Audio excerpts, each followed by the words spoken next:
This is a novel about mothers and daughters and family secrets. How would a daughter feel if she did find out a secret about her mother's life? I wanted this to be for every daughter who thinks she knows her mother. My heroine, Roz, is in her mid-40s, coming out of a long marriage and wondering if life holds any more love for her. She does try all sorts of things, some quite mad things like naked yoga and bizarre herbal remedies, and in a kind of new age quest for the answer to the meaning of life.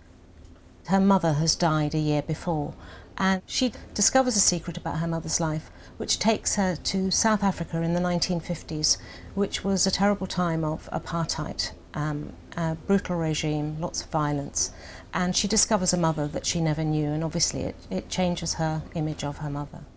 I lost my mother very suddenly and unexpectedly, and so I've spent much of my adult life motherless. So I wanted to explore in this novel that rudderless feeling and that need to reinvent yourself as a new person who didn't have a mother, which is quite difficult and can be quite lonely, particularly when you're a mother yourself.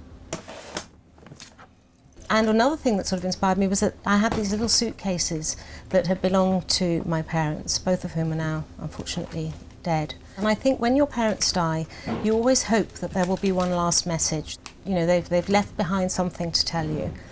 I was going through photographs and going through letters in that kind of quest for one last message, and I thought, well, what if there had been? What if there had been something? What if there was something that I didn't know about them?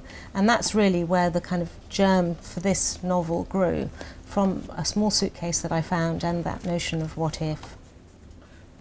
I often think that writing a novel is a bit like having imaginary friends for grown-ups.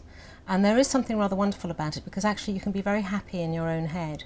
Because once you've created all of these characters, they do take on a life of their own, and they start telling you what they want to do and what they want to say, and that can be quite surprising. And it sounds odd, but it really does happen, and sometimes they don't quite say what you expect them to, and can take you on a path that you hadn't anticipated. And so you're part of that journey too, which is quite exciting.